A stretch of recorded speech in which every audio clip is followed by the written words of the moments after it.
मेधां देवगण पितरश्च उपासते तया मा मध्यमे दयाग्ने मेधाविनं कुरु। ओम नमस्ते बंधुओं, आज मैं इतिहास की एक बहुत बड़ी घटना के बारे में बता रहा हूं। लगभग 150 साल पुरानी इस घटना से मालूम पड़ेगा कि हिंदू जाति का स्वाभिमान कहां खड़ा था और किस दयनीय स्थिति में था। असल में बात ये थी कि देहरादून में कोई बहुत बड़ा धनाढ्य सेठ था। उसके 2 बेटे थे और दोनों ही बेटे उस जमाने में कॉन्वेंट स्कूल में पढ़ा करते थे।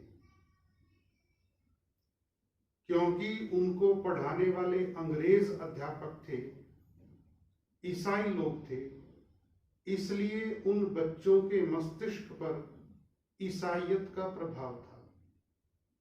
जब वे बच्चे थोड़ा बड़े हुए और उन्होंने स्कूल की शिक्षा को पार कर लिया और वे कॉलेज स्तर के नौजवान हो गए, 20-22 साल के, तो एक दिन उन दोनों भाइयों ने अपने पिता से, उनके पिता देहरादून के सबसे अमीर आदमी थे, अपने पिता से दोनों भाइयों ने कहा कि पिताजी, अब हम हिंदू धर्म को छोड़ करके ईसाई धर्म को ग्रहण करने जा रहे हैं।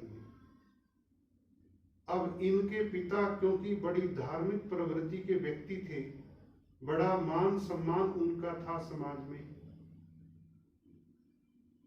उनको बहुत दुख हुआ और उन्होंने कहा कि मेरे बच्चों, अगर आपने ये निर्णय किया और ईसाई अगर आप बने तो मैं तो जीते जी मर ही जाऊंगा।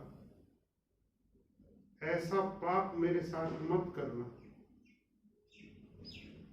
उन बच्चों ने कहा कि पिताश्री, आप बहुत अच्छे पिता हो, बहुत अच्छे आदमी हो और हम आपके हृदय को बिल्कुल भी दुखाना नहीं चाहते, हम आपको कोई पीड़ा देना नहीं चाहते, लेकिन हम क्या करें, हमारी मजबूरी है। असल में हमारे जो मित्र हैं, हमारी जो मित्र मंडली है, उसमें सारे के सारे लोग ईसाई हैं और वो लोग हमारे हिंदू धर्म के बारे में कुछ प्रश्न करते हैं जिनका हमारे पास कोई उत्तर नहीं होता। फिर वो हमारा मजाक करते हैं और इस तरह से रोज रोज के ताने सुन करके, रोज रोज की बातें सुन करके हम इतने परेशान हैं कि हम हिंदू धर्म को छोड़कर ईसाई बनना चाहते हैं।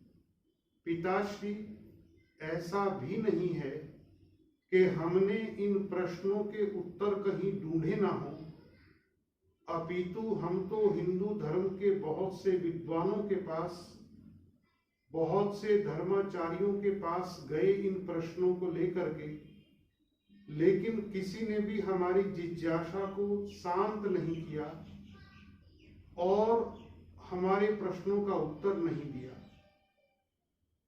और पिताजी, अगर आप चाहते हैं कि हम ईसाई न बने तो आप केवल इतना कर दीजिए कि हमारे प्रश्नों के उत्तर किसी से दिलवा दीजिए।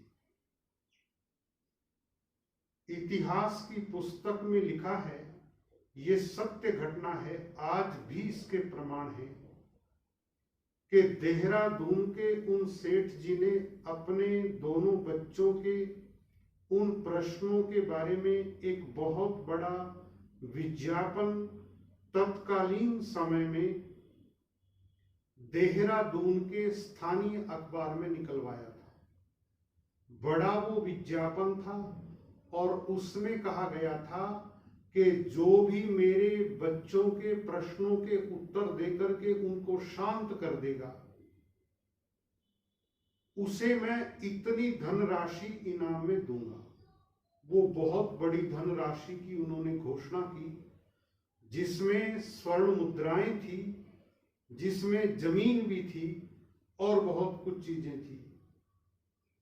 और उस सेठ जी ने उस विज्ञापन में समय की अवधि भी दी कि इतना समय है, 6 महीने का समय दिया कि 6 महीने के अंदर अंदर कोई मेरे बच्चों के प्रश्नों का उत्तर दे दे। इतिहास की उस पुस्तक में आगे लिखा है कि 6 महीने तक कोई नहीं आया, कोई तुक्का मारने भी नहीं आया, किसी ने कोशिश नहीं की, किसी को पीड़ा नहीं हुई, और ऐसे ही 6 महीने निकल गए। 6 महीने पूरा होने में अभी 3 दिन बचे थे कि देहरादून में महर्षि दयानंद का आगमन हुआ, और आते ही उनको इस बात का पता चला तो वे उन दोनों के घर पे पहुंच गए। 15-20 मिनट में उनके जो 15-20 प्रश्न थे उनको स्वामी जी ने हल कर दिया, और न केवल हल किया अपितु उनकी बुद्धि के दरवाजे खोल दिए, विवेक शक्ति उनकी जागृत कर दी, और वे बच्चे इतना प्रसन्न हुए कि उन्होंने कहा कि स्वामी जी, आपने न केवल हमारे प्रश्नों के उत्तर दिए हैं, अपितु वैदिक धर्म की महान संपदा से हमको अवगत कराया है। इतना गौरवशाली हमारा वेद का धर्म है, ये आपने हमको अवगत कराया है। हम न केवल वैदिक धर्म में रहेंगे, अपितु अपना सारा जीवन हम वैदिक धर्म के प्रचार के लिए लगाएंगे। उन बच्चों का पिता जो इस घटना से अत्यंत प्रसन्न था, वो स्वामी दयानंद के पास आया और उसने कहा कि स्वामी जी, आपने तो कमाल ही कर दिया है। और इतना वो प्रसन्न हुआ सेठ जी कि उसने जितनी धनराशि की घोषणा की थी उसको दुगना करके स्वामी जी को देना चाहा। स्वामी जी ने कहा, महर्षि दयानंद ने कहा कि हे सेठ जी, मैं इस धनराशि का क्या करूंगा, और ये इतनी बड़ी धनराशि है कि इससे तो एक आराम से किसी संस्कृत विद्यालय की स्थापना की जा सकती है, जहां से विद्वान निकल करके पूरे देश में वेद का प्रचार करेंगे। आप विद्यालय की स्थापना करें। बताते हैं कि उन सेठ जी ने वास्तव में ही एक संस्कृत स्कूल की, एक संस्कृत विद्यालय की स्थापना की थी, और बहुत बड़ा वो विद्यालय संभवतः आज भी चल रहा है, कुछ लोग बताते हैं। तो मुख्य मुद्दा ये है कि क्या प्रश्नों के उत्तर किसी के पास नहीं थे? इसलिए हम बार बार कहते हैं कि आज की दुनिया जो एक छोटे गांव का रूप लेती जा रही है, इंटरनेट के माध्यम से, सोशल मीडिया के माध्यम से इतना बड़ा जो कार्यक्रम हो रहा है, उसमें वही जीतेगा जिसके पास तर्क है। सारी दुनिया धर्मों से तंग आ चुकी है, सारी दुनिया इतनी विचारधाराओं से तंग आ चुकी है, और वो चाहती है कि अंतिम सत्य उनके हाथ लगे। आने वाले दिनों में आप देखेंगे कि नई जो जनरेशन है वो किसी तरह के पाखंड को नहीं मानती।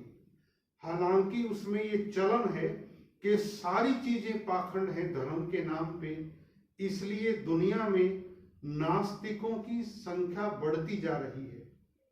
ऐसे में आर्य समाज एक प्रकाश स्तंभ बन करके पूरी दुनिया को ये दिखा सकता है कि वास्तव में धर्म ही मनुष्य का लक्ष्य है और धर्म के बिना इस दुनिया का कोई बेड़ा पार होने वाला नहीं है।